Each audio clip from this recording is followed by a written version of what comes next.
Good evening and welcome to episode 22 of A Case of the Blues with the final score Chelsea 1, Fulham 2. Now, that was well below the standard that we have been playing the start of this season up until now. Let's be honest, that result there had me fucking fuming. And now it's been a while since I've kicked off at Chelsea, but today was the time for me to do it. Normally, I'm saying let's not overreact, let's keep it calm. But today was just simply not good enough.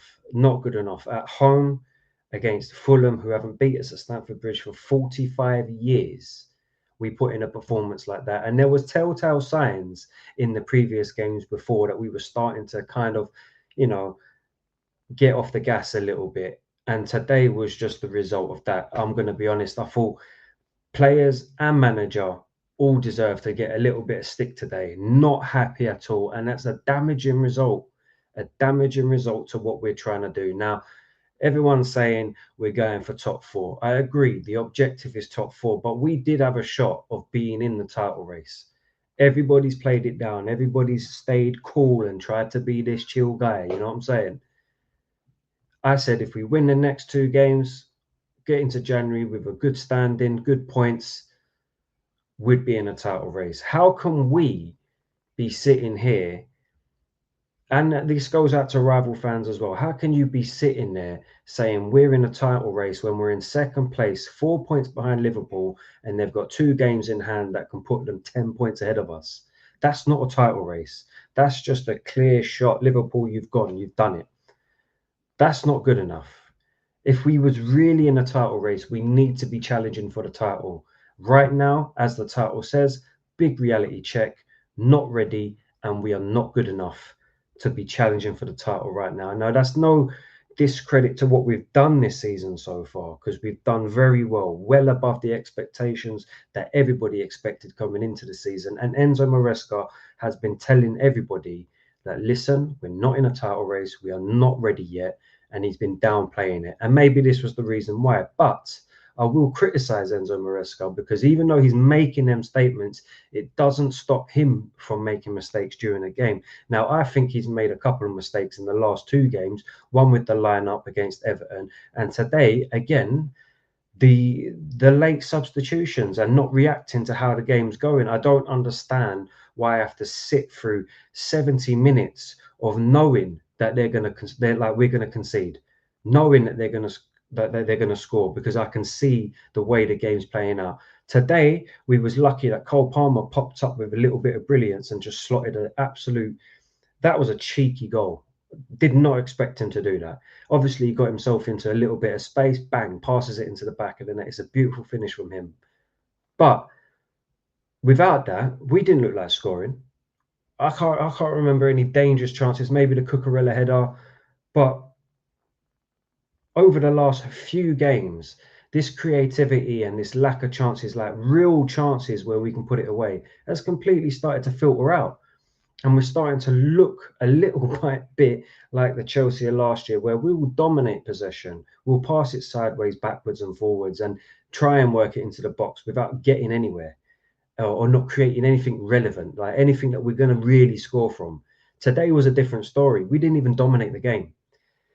In fact, I would suggest that, Fulham had the better of us today, and it's fucking disappointing. I'm not going to lie. I mean, we've worked so hard to this point now to put in performance like that just after Christmas, where I'm not going to lie, I was getting a little bit excited that, yeah, we might be doing this. We might be in the title race, and a lot of it was fun. I could banter all the rival fans. Yeah, look where we are. Da, da, da, da, da. But the reality is, we are not in the title race right now, and that's okay. You know what? And that might change in a couple months. Liverpool might drop points. We might pick up form again. And I mean, let's put it right. It's one loss in what, 13 games? Let me just get that up. I'll just check that quickly. I just want to see where we are. So 1, 2, 3, 4, 5, 6, 7, 8, 9, 10, 11, 12, 13. One loss in 13 games. That's a very good record. Let's not discredit it. We're doing well. We're on the right track in terms of, progressing from where we was last season till now. Top 4 is the objective this year, but let's get it right. Our standards are better than that. And playing Fulham at home, we should be winning that game. We should be winning that game. And today, not good enough. If you look at the stats, for example, expected goals 1.32 to Fulham, 0.82 to Chelsea. Now, expected goals is subjective for me, in my opinion. It doesn't take into consideration the person who's going to be taking the chance. It only looks at where the ball's played and whether it could be deemed as a very dangerous opportunity. So it's not great expected goals, but that stat alone, if you was watching the game, you'd think the same thing. We weren't creating much. We didn't look like scoring. And I could see that for a while. It felt like the game needed someone to come in and bring a little bit of magic to the game. And this is why I shouted at Enzo Maresca just a minute ago, because it took 72 minutes, 73 minutes for Nkunku to come on for Nicholas Jackson, who wasn't really doing anything. He weren't doing anything. He's starting to do his little stupid things here and now and again. And then no subs after that. So where you feel like, you know what, this is a game for Felix. Get him in there. Let's try and break open low block defenses and all this. To be honest, I don't even think it was like that. They didn't really sit back for them. They gave it a good goal. That Robertson down on the left-hand side was absolutely ruining Gusto. Gusto couldn't defend against him today, meaning Neto had to track back and do his work for him for half of the game, if not most of the game. Sancho doesn't track back, so Cucurella's up against it all the time. So in all, I just feel like over the past few games, let me just get the results back up again on the last few games. So 2-1 loss to Fulham, 0-0 Everton, obviously 5-1 against Shamrock Rovers in Conference League, but we won't count that. And we're looking at a Brentford game that was 2-1, which in my opinion was a lot closer than we actually think. Even though that we absolutely peppered their goal, it didn't tell the whole story because there was chances for Brentford to come away with like a result there. So, 4-3 result against Tottenham where we go 2-0 down. Obviously, we do amazing. We turn it around. But, in them past few results, the telltale signs are there that there's some sort of weakness at Chelsea at the moment. And for me, I have previously been confident going into the game that our attack is going to get a lot of goals, that we're going to score. Everything's free flowing. We're doing really well going forward and attacking. Now that's starting to slow down a bit and the gas is coming off a little bit and we're not seeing what we were seeing a couple of games ago. I'm confident that we're going to concede. So it's like if we're not outscoring our opponents, we're not keeping any clean sheets. So the worry's there. And it was only a matter of time until we received a result like this. Now, I would have come on here if we'd have put the effort in and like give them a really good game and unlucky, But it didn't feel like that. It felt like Fulham actually had the better of us today. So I'm very disappointed. I'm not going to lie. Very disappointed. That's a big 3 points lost that would have kept us up with first place, to be fair. Now Arsenal have an opportunity to go ahead of us by a point.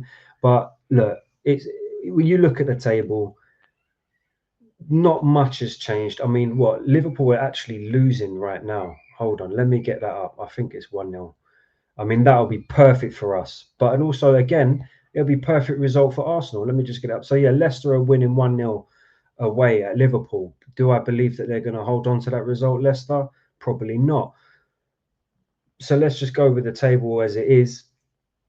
4 points behind Liverpool with 2 games in hand. Let's say they do get the win today and then they win the next game. That's 10 points. 10 points ahead of us already. Liverpool have now got the ability to absolutely run away with this league because Man City getting a draw again, completely fallen off it. They're 11 points behind Liverpool at this stage in the season. So it's all Liverpool's at the moment to lose. Obviously, I'm going to assume that Arsenal do the business against Ipswich and they go second place. If Liverpool win this game, they'll be 40, 41, 42, 6 points ahead of Arsenal.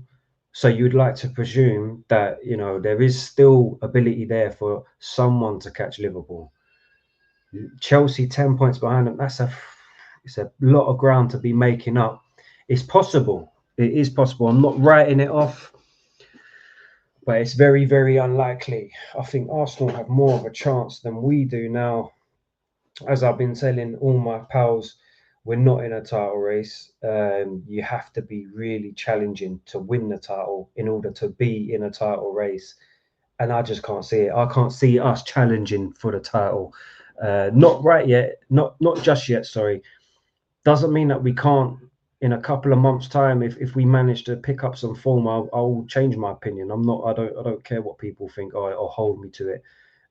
I see it how it is, and I was going to say in January, look, bang, if we beat Fulham today and we beat Ipswich and we go into January, them two results, I was willing to sit here and say, look, we're in a title race. Objective has changed. We now need to go for the title. For me, that result and the previous result against Everton has just confirmed a little bit of a reality check. We ain't ready.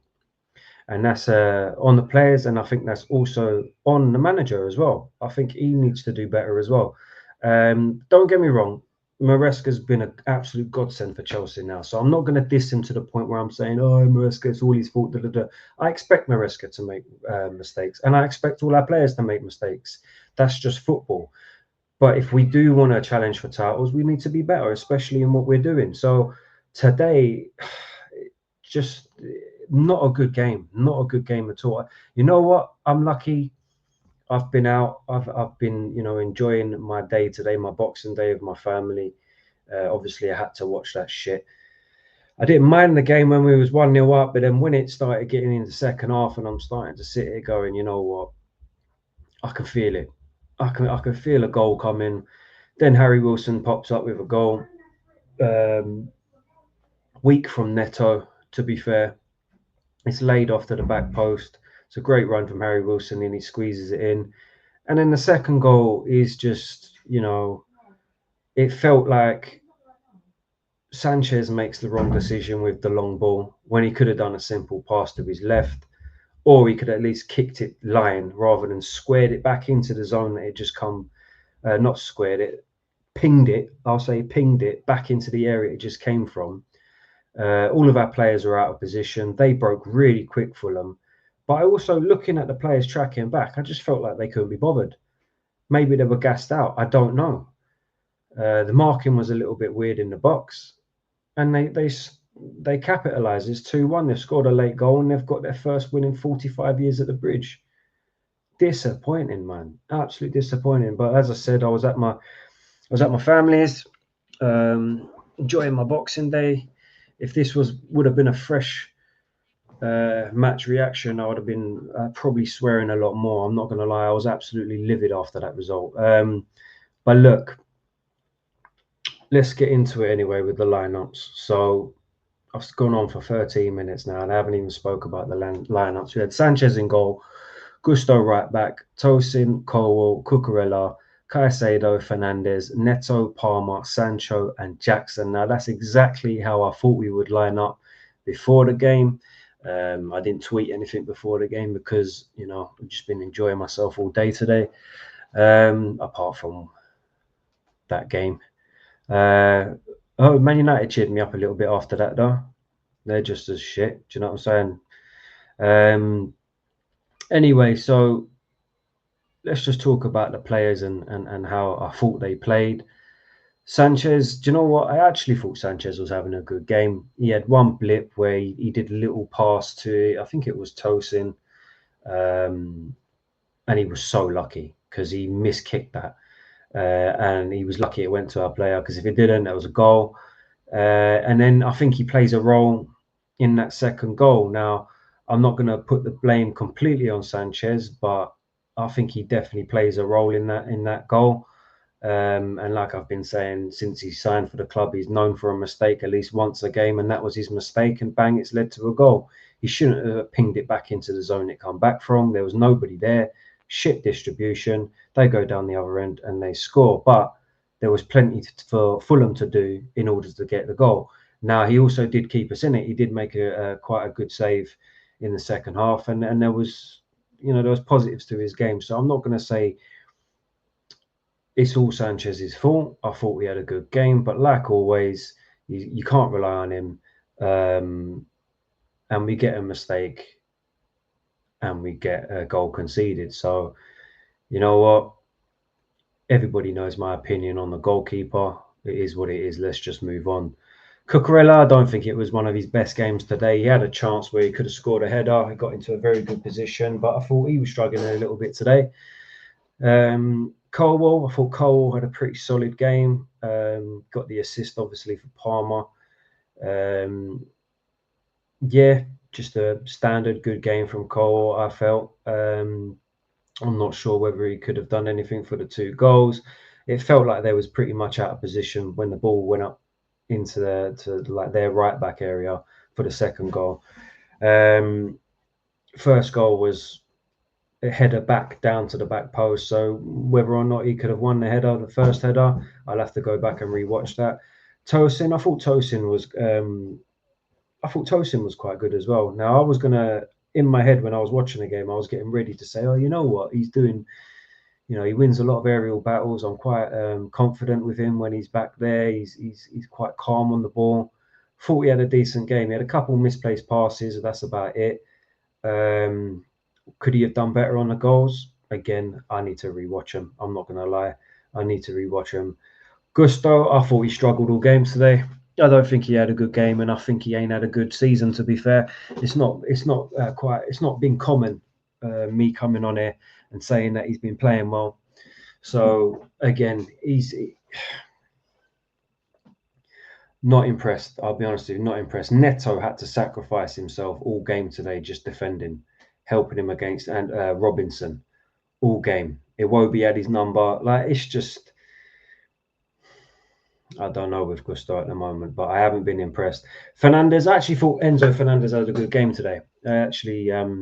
I liked his passing. I liked his tracking back. I liked his tackling.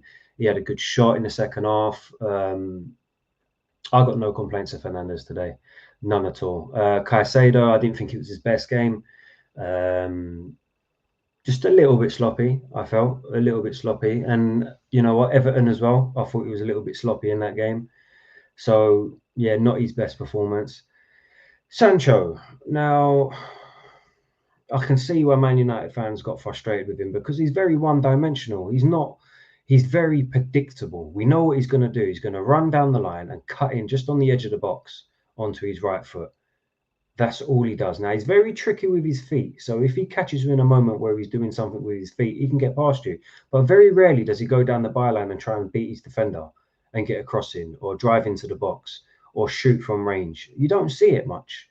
So it's like, what is his output? I didn't think his output was very good today at all. I would have taken him off at half time, if anything, and brought on Felix because I felt like we needed something else. I felt like we needed some creativity, someone who can do a little pass that you're not expecting with a little bit of skill, which could open up the defence. And I don't think Sancho was doing that at all. I thought he struggled today. Palmer, obviously, the goal that he scored was very good.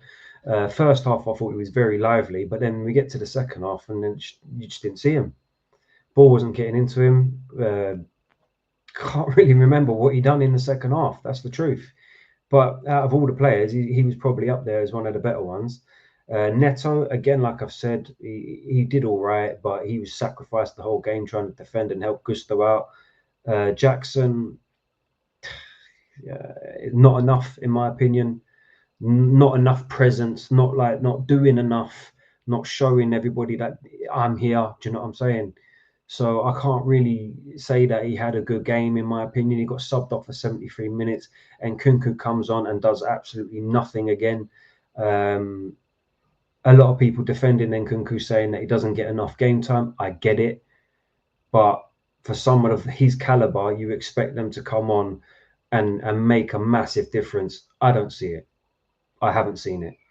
It's all well and good stat padding in the Conference League, scoring your penalties in the Conference League, or getting a little goal here and there against whoever, Noah, whoever they're called, and then come to the Premier League and you're not really contributing. You're not really doing anything. Now, obviously, like people have said, he's not getting a run of games. He's not playing many minutes. I get that, but I still feel like I would be able to just look at you for 17 minutes of that game, whatever it was, 20 minutes that he was on the pitch, and go, you know what, yeah, there's something about you that's going to make a difference in this game. I didn't see it. I haven't seen it for a while from Nkunku. So for someone that's, on quite high wages, he's got quite a bit of a reputation for himself for being quite a good player. We're not seeing it at the moment. So who knows? Watch that space. In terms of the subs bench, we're looking a little bit light with Lavia out, Mudryk out, Badiashile out, Reece James out, Fofana out. What's happened to these players? No Medwakey on the bench. I don't know what's happened there. I don't know if someone can fill me in. Don't know where he was today. But all of a sudden now, our bench is Josh Achimpong or Ashempong, Bettinelli, Cassidy, Disassi, Tyreek George, Mark Gui, João Felix, Jorgensen, 2 sub goalkeepers. That pisses me off. And Christian Nkunku. So we're starting to look a little bit light. Now, I always knew that the festive period was going to be a difficult one, but I'll be honest with you, the thing that stings the most, I didn't expect to lose this game at home. I did not expect to lose this one. So that's why I'm a little bit pissed off. Maybe I have got a little bit ahead of myself and I have been a little bit doom and gloom in this video. Listen, feel free to tell me if I have. I'll take your advice on board. That's no problem. I do not care about turning around and admitting if I've been over the top or anything. But today I just felt fucking really disappointed. I'm not going to lie. So I just want to quickly check our squad to see if there's any other players that we are missing that I haven't. Obviously, Ben Chilwell could be an option, but obviously he's been frozen out of the squad. Viega, where was Viega today? I see him in the stands, but with his jacket on, so he could have been a player on the bench instead of a second goalkeeper. Chukwuemeka, Dewsbury Hall, where are these players? Why are they not even in the squad? Do you know what I'm saying? Why are these players not in the squad if we need them and our squad's starting to look a little bit light? I've never seen Tyreek George play a Premier League game, I don't think. I can't remember him playing a Premier League game. No disrespect to him, because I actually think he's a decent player, but are we relying on him? Are we relying on him to come in and do a job in a Premier League game? Yeah, he hasn't played a Premier League game. Certainly not this season, as I'm just checking. But yeah, listen, not the best result in the world for Chelsea. That's 3 points that we've now lost. Well, 5 points that we've now lost in the last 2 games. If the Liverpool result stays as it is, then it's not too much of a... it won't burn as much as it does now. Obviously, it's annoying that Arsenal can now capitalise and go above us. In all honesty, it was just fun taking a piss out of Arsenal fans, being above them. But the reality of the situation is when you actually strip it all back and we look at where we are as a team, it weren't expected that we should be above a lot of these teams, to be fair. I didn't expect us to be above Man City. I didn't expect us to be above Arsenal. I'm shocked that Nottingham Forest are up there. They're having an absolutely fantastic season. And maybe the Villas and the Newcastles going into this season, I was a little bit concerned about. So in the grand scheme of things, we're doing very well. And 1 loss in 13, a loss was always going to be coming at some point. I just didn't expect it today. And I didn't expect us to lose like that. Obviously, we're going to have our off days. That's fine. I just felt like today was a little bit disappointing. And I just felt like, you know what? Even Maresca, come on, like, what are you doing? You should be reacting to how the game's going. I could feel it. Surely all the fans could feel it. It just felt like that goal was coming and coming and coming. When they got the equaliser, it felt like they was going to score again, and they nicked it at the end. And it's so disappointing. But look, going forward, we've got Ipswich next, I believe. Let me get it up. Fixtures. We've got Ipswich away next on the 30th of December. So the last game of 2024 is against Ipswich away. And we need to bounce back. We need to put a W on the board. We need to get the 3 points. We need to play better football. We need to create better chances. It just feels at the moment that, we're losing a little bit of the free flow in attacking football, the system that we've created at the start of the system starting to show a little bit of a kink in it. Maybe people are clocking on to how we're playing, or maybe we're not utilizing ourselves as we have been. Also, we are missing key players, but it's down to Enzo Maresca to get these players back to where they need to be. We need to show a little bit more fight, and we need to show some fucking determination to really, you know, push it. Now, I just felt like a missed opportunity. Like, we could have been, over the last 2 games, we could have been top of the league today, right? And Liverpool losing this game now. So, you know, it just feels a bit of a bummer. But you know what? What did we expect originally? So the top 4 race is still on. We're still in good stead for the top 4 race, although it is heating up. It is heating up because Newcastle grabbed a good 3-0 win today against Villa. They're now 6 points behind us. So we're in a good position for the top 4 fight at the moment. So that's what we need to focus on. Let the results result, if that makes sense. We need to just get some results. Let's put it that way. If we can keep it going, bounce back from this, we've done 1 in 13. If we can do that again, 1 in 13 again, we'll be in a very good position. I'm just checking our fixtures now. So we've got Ipswich away. First game of 2025 is Crystal Palace away. That's going to be a tough game. Then we've got the FA Cup. Then we've got Bournemouth at home. That won't be an easy game. Then Wolves at home. Now, Wolves just beat Man United 2-0. I think they beat Leicester the game before that. So they've had a little bit of a bounce back with a new manager. And then we've got Man City away. So, I mean, going into the 2025, we've got quite a tough run coming up, to be fair. If we can come out of that tough run with some decent points, maybe we might see ourselves back in this conversation about title races. But as for now, not ready. Not good enough. But listen, if you're new to the channel, thanks for tuning in. Please subscribe. Please leave a like. Jump in the comments. All of that. Follow me on my other socials. Correct me if I need to be corrected. That's absolutely fine. But, you know, get socializing on my channel. I'd much appreciate it. Thanks for tuning in. And you'll see me on the next one. If it's Ipswich on the 30th. I'll probably do a watch along for that. So you probably catch me on the live stream on the next one. And up the Chels, I guess.